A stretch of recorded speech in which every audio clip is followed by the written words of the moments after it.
Bum, bum, bum, bum!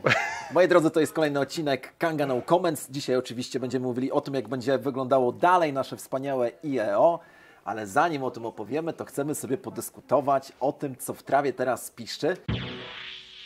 Łukasz, w 2018 roku, jak startowaliśmy z Kangą, to pamiętam, że na polskim rynku giełd kryptowalutowych było bez liku. Było dużo, no nie wiem czy 10, chyba nawet pamiętam, że liczyliśmy, że byliśmy 11 giełdą. Pamiętam, że jak mówiliśmy komuś, że otwieramy giełdę kryptowalut, to każdy mówił, hej, no tutaj już nie ma miejsca na rynku. Tak, kolejna. No dzisiaj sytuacja się zmieniła. Dużo giełd poupadało i chciałbym właśnie z Tobą o tym porozmawiać. Jak to jest, że giełdy upadają? Dlaczego upadają? No i właśnie, jakie byś podał tutaj powody i jakieś być może przykłady? Przykładów można faktycznie mnożyć. Giełd, które upadło, z dziesiątki, więc to nie jest upadek FTX-a, który mieliśmy całkiem niedawno. Chyba jeszcze nawet nie upadek, bo ogłosili bankructwo. Ogłosili bankructwo, znaczy złożyli papiery do sądu, żeby ogłosić bankructwo, ale jednocześnie wiemy o tym, że kolega Bankman szuka środków, żeby jednak uzupełnić dziurę. To jest informacja z dnia, w którym nagrywamy. To nie jest niestety sobota, więc być może w sobotę, kiedy już będzie ten odcinek ujawniany, będzie więcej wiadomo. Tak, no więc te giełdy upadają z wielu przyczyn. Chyba najczęstszą jest to, że giełda została zhakowana. Czyli, że ktoś włamał się na jej portfele i giełda przestała być wypłacalna, bo ktoś ukradł jej środki. To jest oczywiście zawsze lekko podejrzane, bo nie wiadomo, kto zhakował. Czy zhakował może to ktoś z właścicieli, czyli tak naprawdę po prostu wypłacił sobie te środki. Jaka to była giełda? Podaj jakiś przykład takiej giełdy. Tak, no? I podam giełdę z polskiego rynku. To jest giełda Bitomat. Chyba pierwsza polska giełda, uruchomiona na początku 2011 roku, która po chyba 5 czy 6 miesiącach działania nagle powiedziała, że stracili 17 000 bitcoinów, bo stracili dostęp do swojego pliku wallet.dat. No właśnie, bardzo dziwna sytuacja, ale to był rok 2011, faktycznie trzeba przyznać, że przecierali szlaki 17 000 bitcoinów, wtedy to jaka to była kwota? To było coś pewnie koło 17 000 złotych. Chyba może trochę więcej. Trochę więcej. No właśnie, taka sytuacja mogła mieć miejsce, ale to nie było włamanie. To nie było włamanie, to była utrata dostępu do portfeli, czyli bardzo wyjątkowa sytuacja. No i ciekawe, czy ten portfel, do którego oni stracili dostęp, w tej chwili nadal ma te 17 000 bitcoinów, czy być może ubyło. Pamiętam, że kiedyś mi wspominałeś o takiej giełdzie, nie pamiętam jej nazwy, ale może sobie przypomnisz, która właśnie upadła w wyniku tego, że właściciel umarł. I ten właściciel miał gdzieś zapisane klucze prywatne do zimnych portfeli. Tak, już szukam tej giełdy, bo chcę mieć notatki przed sobą, ale faktycznie to była bardzo dziwna śmierć głównego założyciela. On zginął w tajemniczych okolicznościach i firma stwierdziła, że no nie ma dostępu do środków i w związku z tym nie może ich wypłacić. I w trakcie śledztwa faktycznie stwierdzono, że 6 portfeli, które mają być zimnymi portfelami, tak? To była Quadriga. To była właśnie Quadriga. Okay. Quadriga powiedziała, że to jest 6 portfeli, było postępowanie prokuratorskie. Stwierdzono, że faktycznie te 6 portfeli to były portfele Quadrigi. No i cóż,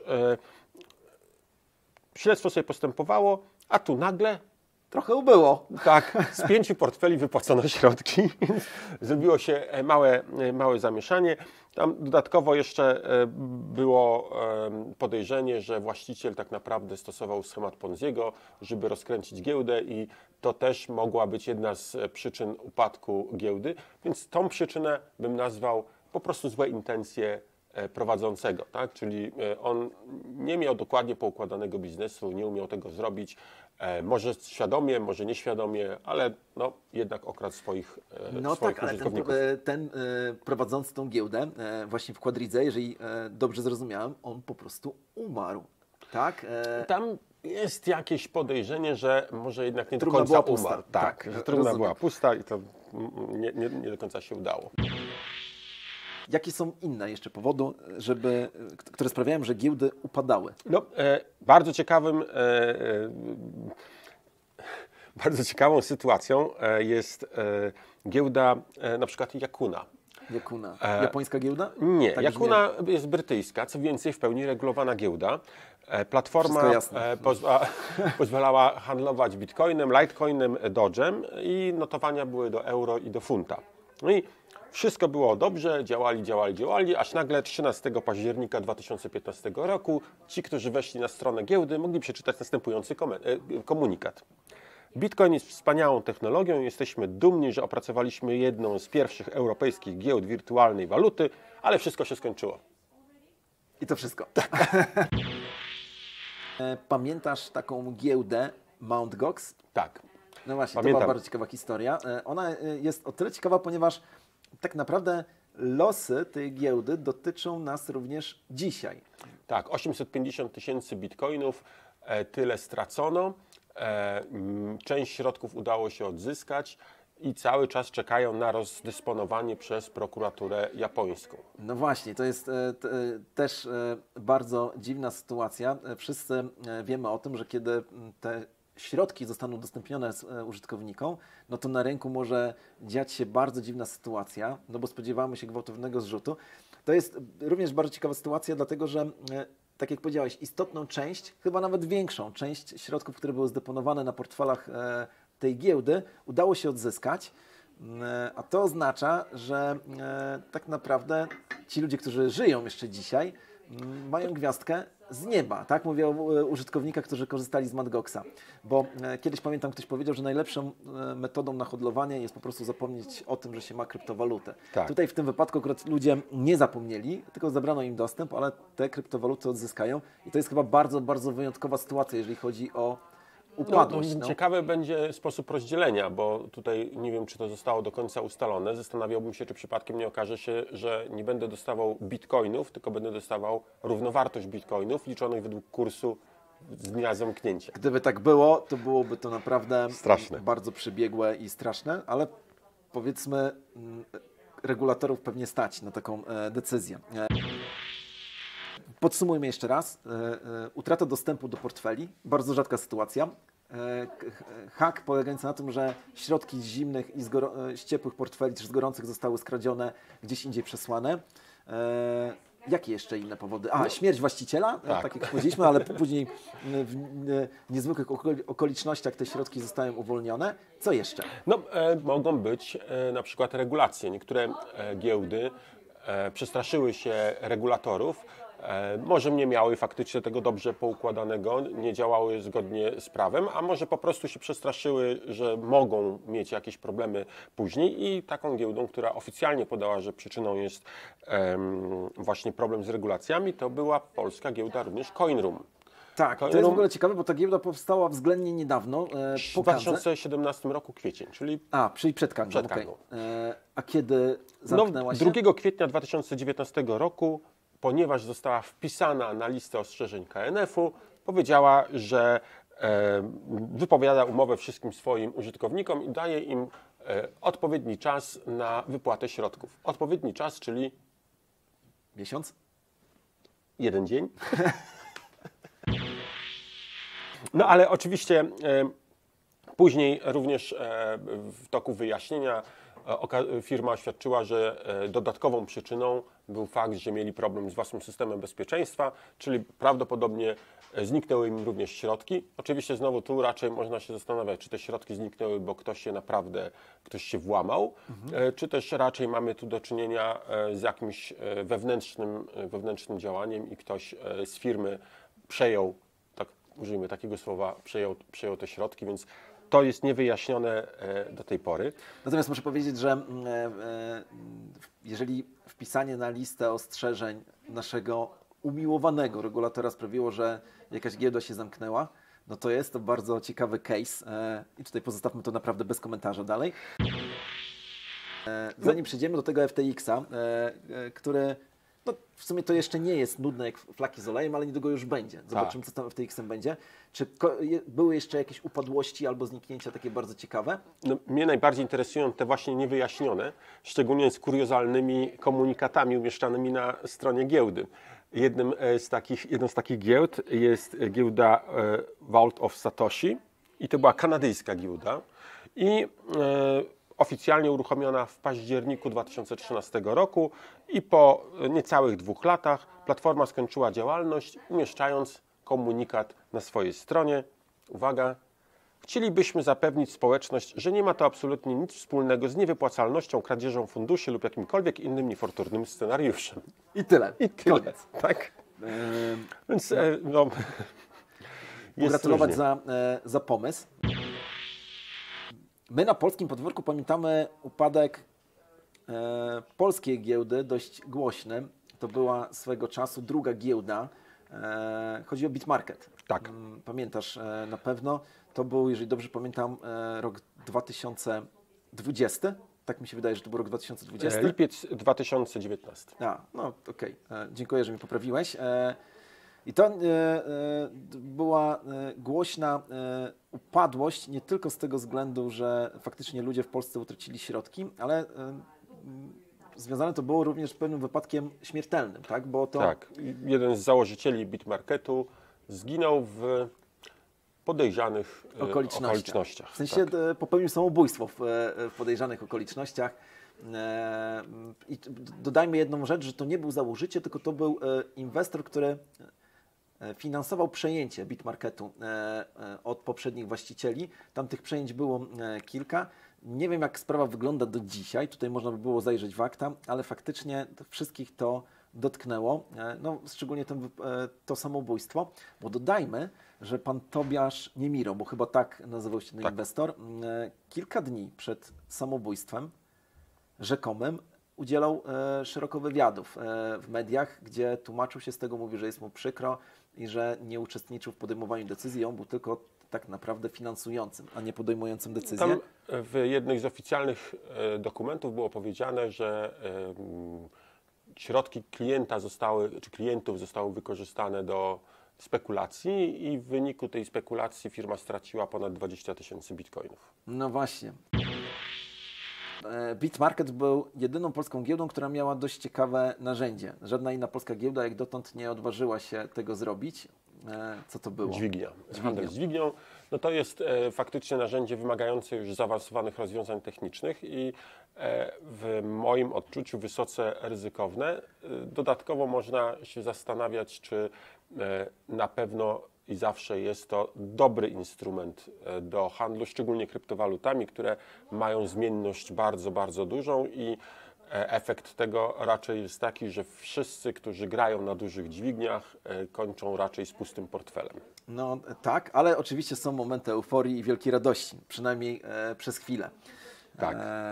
No była jedna z giełd, nie pamiętam w tej chwili nazwy, również polska, która ogłosiła, że zamyka z powodu regulacji, a potem się okazało, że tak naprawdę z zupełnie innego powodu po prostu miała źle napisane oprogramowanie, które źle przeprowadzała arbitraż. A ja myślę, że ty wiesz, o jakiej giełdzie mówisz, ale nie chcesz tego ujawnić, ale wyjaśnij, dobra, na czym polegał ten błąd w programowaniu? Że arbitraż zamiast dokonywać zyskownych transakcji, czyli gdy u mnie jest niższa cena, to kupuje u mnie, sprzedaje tam, gdzie wyższa cena, robił dokładnie odwrotnie. Więc w ten sposób skończyły się środki, włączyli automat, no i się skończyło jak zwykle.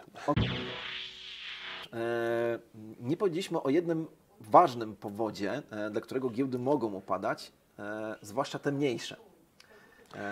Wiesz, o czym mówię? Mówię o tym, że mniejsze giełdy, a tak naprawdę wszystkie giełdy na świecie, jak teraz widzimy to, wspierają się wzajemnie w dostarczeniu płynności. Dlaczego o tym wiemy, że duże giełdy też z tego korzystają?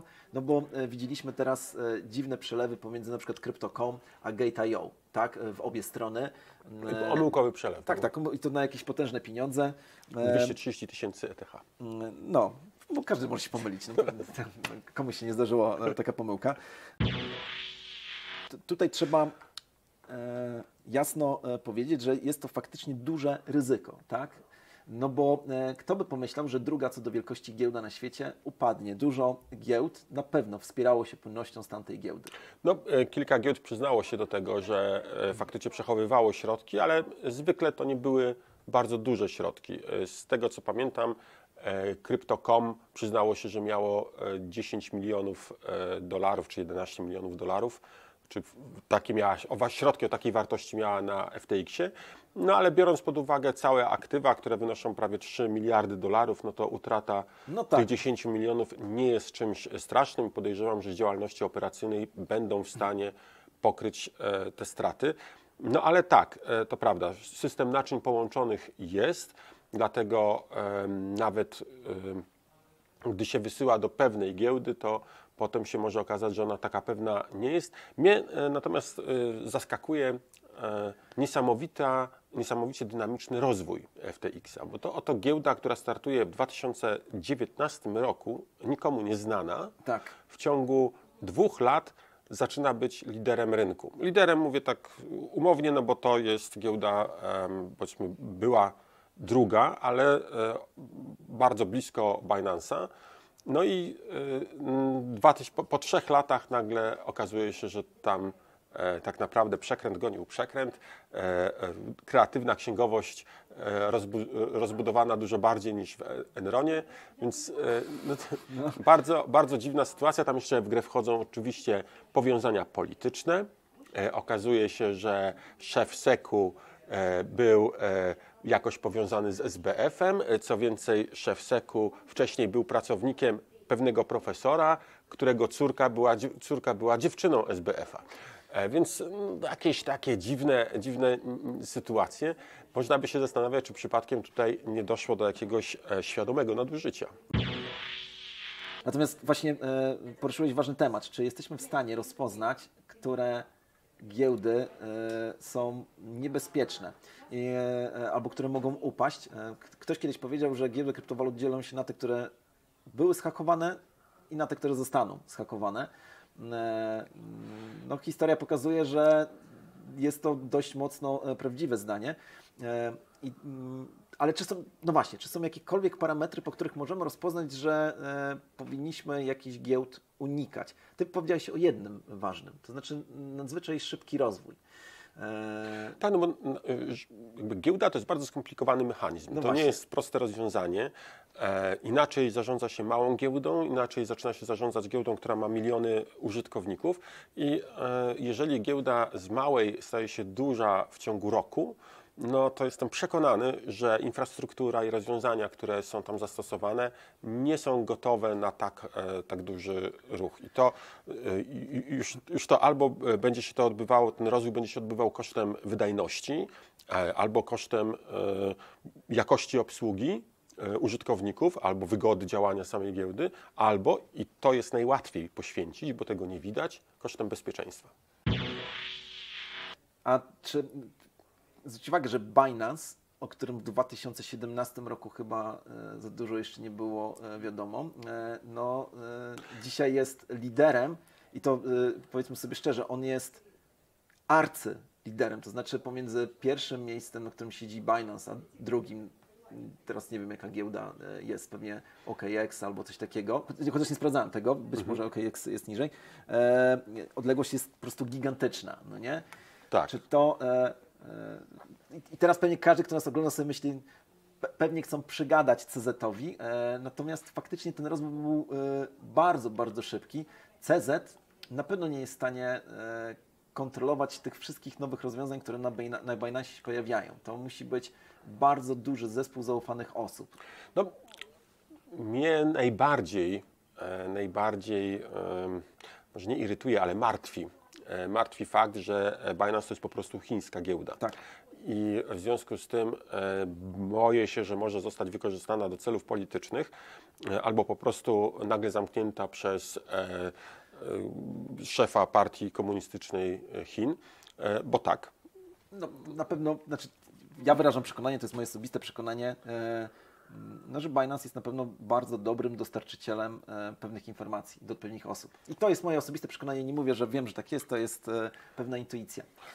Tak, może tak być, ale generalnie powiedziałbym, że giełdy kryptowalut powinny rozwijać się w miarę spokojnie. Zbyt dynamiczny rozwój nie jest korzystny dla giełdy, bo prowadzi do wielu problemów. Przykład możemy mieć jeszcze innej giełdy, która była liderem w 2017 roku, a teraz rzadko się o niej mówi. Poloniex, tak. Poloniex, giełda napisana zgodnie z legendą przez studenta informatyki, wieczorami pisał giełdę i postanowił ją upublicznić. No i właśnie można powiedzieć, że sukces Poloniexa przerodził się później w jego problemy. To znaczy coraz większe problemy z wydajnością, coraz większe problemy z obsługą tych użytkowników, tego ruchu, który był wygenerowany, szczególnie, że to były tam w pewnym momencie czasy hossy.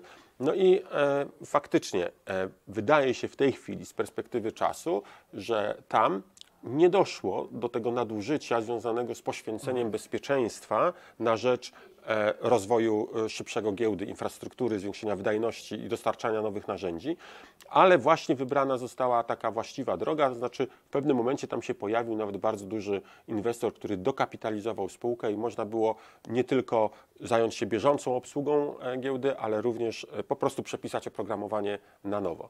I w tej chwili Poloniex działa bardzo dobrze, wydaje się być to bezpieczna giełda, czy na przykład Kraken, który również miał podobną historię. W pewnym momencie pierwsza aplikacja mobilna wypuszczona przez Krakena to wołała o pomstę do nieba i jakość działania była po prostu straszna, ale widać wyraźnie było, że może nie na tym się skupiali autorzy, czyli właśnie byli skupieni na tym, żeby zapewnić bezpieczeństwo, żeby zapewnić wewnętrzną spójność całego systemu. No, kosztem niestety wybrali tej obsługi UX-a, tego jak się giełdy używa. Zwróć uwagę, Łukasz, na jedną rzecz, że w tej chwili upada mit, te mityczne kryteria, czyli bycie gigantem, bycie uregulowanym, to są jakby kryteria, które wcale nie świadczą o tym, że ten partner kryptowalutowy jest właściwy. Ja rozpoznaję dwa inne kryteria i najgorsze jest to, że jedno z tych kryteriów jest absolutnie niekwantyfikowalne. Ale zacznę od pierwszego kryterium. Giełda, której powinniśmy zaufać, to jest giełda, która ma silny zespół techniczny. Tak. To jest bardzo, bardzo ważne. No bo tak jak sprawdzaliśmy, chyba większość upadków związanych było właśnie z tym, że po prostu ktoś przyszedł i dostał się do portfela, albo właśnie tak jak powiedziałeś, był odwrotny arbitraż. I druga rzecz, giełda, czy jakakolwiek inna platforma kryptowalutowa musi być prowadzona przez uczciwych ludzi. I to jest ten niekwantyfikowalny element, bo możesz być uregulowany, możesz współpracować z największymi graczami, ogłaszać największe partnerstwa. Jeżeli serca tych ludzi, którzy prowadzą taki podmiot, są nieuczciwe, to nie da się uchronić. No właśnie. Tak. I to są te kryteria, o których póki co pewnie w czasopismach nie przeczytamy, a jednak one są dla mnie bardzo ważne. Zanim przejdziemy do powiedzenia, podsumowania czy ujawnienia kolejnego szczegółu a propos naszego IEO, chciałbym powiedzieć jeszcze o jednej rzeczy, o której się nie mówi, która mogła być przyczyną upadku wielu giełd. Ale generalnie dziennikarze o tym nie wspominali, bo pewnie nie do końca wiedzą, jak giełdy działają. Czy pamiętasz taki moment, kiedy opłaty na Ethereum poszły gwałtownie do góry? I nagle okazało się, że środki z niektórych portfeli są za małe, żeby opłacało się je wypłacić. Tak, to faktycznie tak jest. Zarządzanie portfelami jest procesem bardzo skomplikowanym. Dlatego tak mówię, że zarządzanie giełdą kryptowalut to nie jest trywialna rzecz. To nie jest WordPress, którego można sobie postawić w 10 minut i to nie jest coś, co można rozwijać w oparciu o jakiś software house zewnętrzny. To jest serce, to jest to kluczowe narzędzie firmy. Ono musi być rozbudowywane, budowane i zarządzane przez zespół wewnętrzny, bo faktycznie tak kluczowa sprawa jak zarządzanie portfelami, no można sprawę zbagatelizować. I faktycznie złe zarządzanie środkami na portfelach klientów może prowadzić do tego, że firma zaczyna ponosić bardzo, bardzo duże straty, żeby móc skonsolidować, czyli wyciągnąć te środki, które są. Podam przykład, jeżeli będziemy mieli jednego użytkownika giełdy, który wpłaca USDT po sieci Ethereum.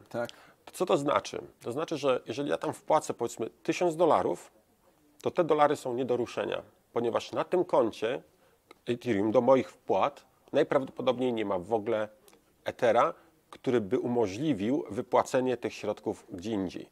Więc giełda musi nie tylko przesłać Ethery skądinąd na to konto, ponosząc koszt transferu, ale potem jeszcze dokonać samej transakcji wypłaty. I teraz co może zrobić taka giełda? Podaję takie szczegóły techniczne, żeby pokazać, jak skomplikowana to jest operacja. Może przesłać na przykład tyle Etherów, żeby móc wykonać tylko jedną transakcję. Czyli koszt wypłacenia tych $1000 spowoduje, że na tym koncie znowu będzie 0. No ale co się stanie, gdy ja znowu wpłacę $1000? Firma musi ponownie zrobić ten krok. A to może lepiej wpłacić więcej.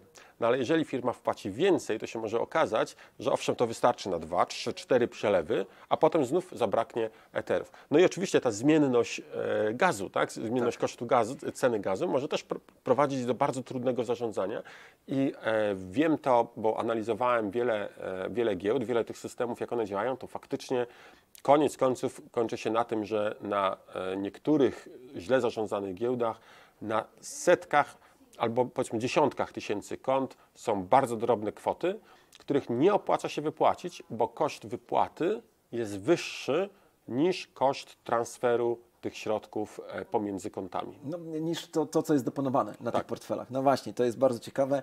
Tak, żeby to jeszcze zobrazować, giełda, na którą 100 użytkowników płaci po 1 USDT, tak żeby było prościej.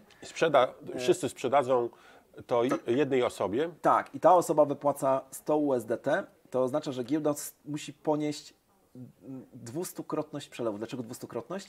Bo najpierw musi zrobić 100 przelewów Ethereum na te konta, czy te portfele, gdzie są te USDT, a później je odesłać z powrotem.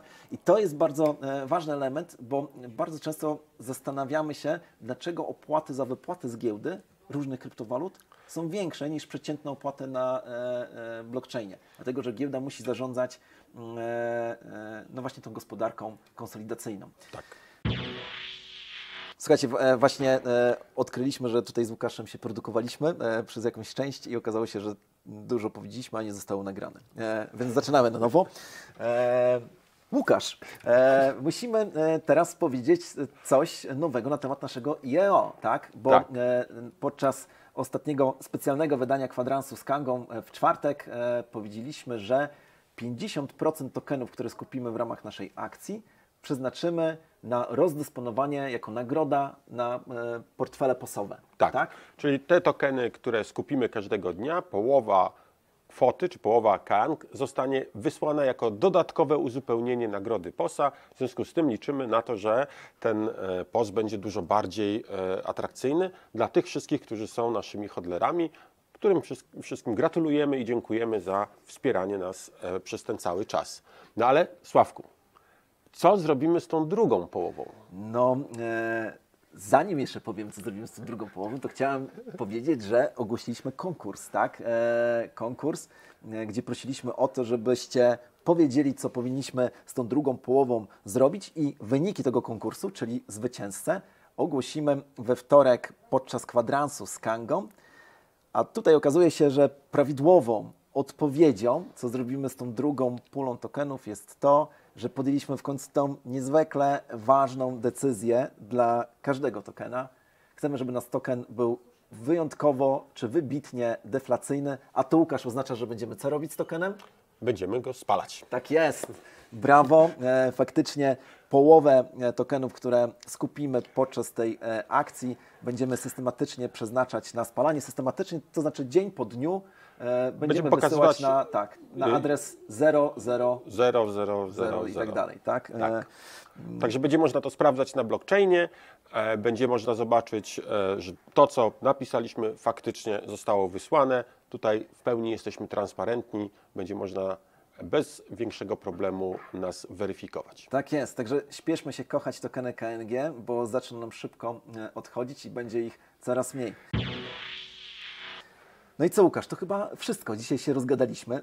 Jeszcze nie wszystko, jeszcze jest sporo rzeczy, których mamy do ogłoszenia. Wszystko na dzisiaj, tak. Ale wszystko na dzisiaj, tak. Jeżeli chodzi o nasze EIO, to jeszcze nie koniec newsów i nowych informacji z tym związanych. Śledźcie kolejne odcinki, a my sami nie możemy się już doczekać tego wielkiego wydarzenia. Dzięki, Łukasz. Dziękuję, Sławku. Cześć.